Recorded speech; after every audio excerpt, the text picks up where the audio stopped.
Hey, welcome back. Hispanic Heritage Month continues with some incredible art and artists, and we have one of them right here with his featured artwork at the Greenville County Library. We've got with us Rachel Inhabitant. Hello, Rachel. Hi. With the library, and then Zachary Antonio Diaz. How are you, sir? Good, how are you? We can call him Zach, I asked. Yeah. Zach the artist. I love it. Before we get into why you're here and being featured, Rachel, tell us kind of what we're doing at the library. Yes, we're celebrating Hispanic Heritage Month in all sorts of aspects. So we do have art.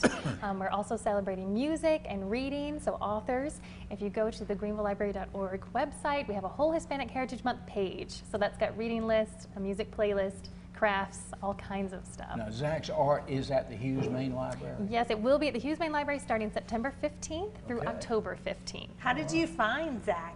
I found Zach through Palmetto Luna Arts Commission. They helped find him, and we are so fortunate that he was willing and able to exhibit with us. You didn't know you were lost, did you? I did not. We had to find you. We found you. Well, give us a little background. You know, just graduated from Carolina. We love that. I graduated from the University of South Carolina a couple of years ago.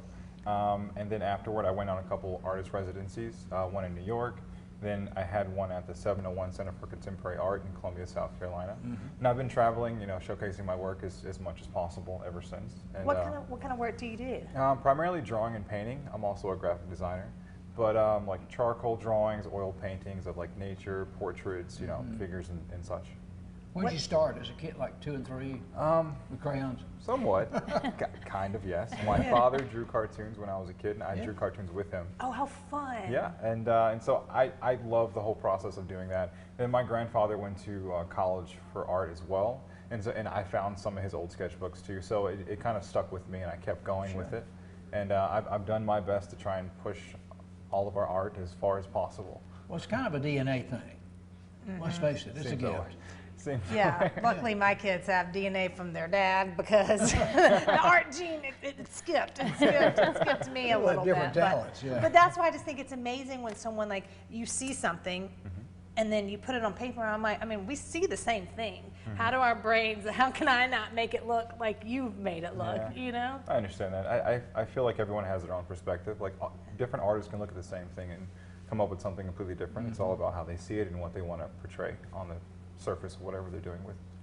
Now you've moved, you say, to Maryland? Yes, I just moved to Maryland a couple months ago. I'm getting my master's degree at Towson University.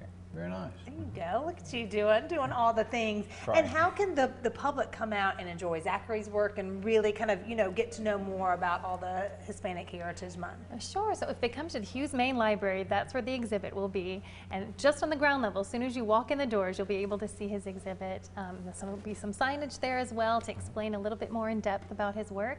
And then, of course, if you go to the Hispanic Heritage Month page on our website, that's where you can get all the details. We've got events for children, crafts for children and adults, so it's going to be a jam-packed month. Is anything on display? Can we purchase anything? If you would like to, yes, you can definitely contact me as well. Part of it or not? Yeah, you just totally don't take it off the wall, but hit Zach up and be like, can I get this when this is done? How do you decide what you're going to put up at exhibits? That would be like the most stressful part, I think. Really? Sort of.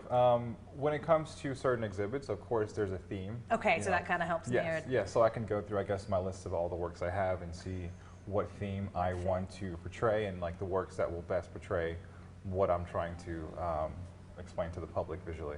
And before we let you go, any message to any young budding artists out there that maybe like, I mean, I like to draw and paint.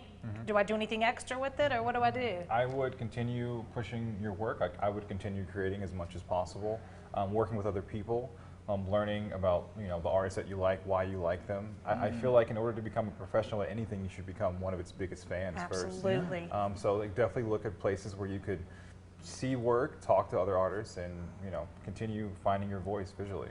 I used to dabble. Watercolor always seemed difficult. Yeah. Is it to you? Watercolor, I've tried a few. I stick with oils and acrylics. Watercolors, they're very easy to take with you, so it's a great paint to travel with. So that's why I like it. See, look at us learning all the things. Thank you so much. We appreciate you, and Rachel, as always, the library doing so many things other than just providing great resources. So thank you very much. GreenvilleLibrary.org. Very cool.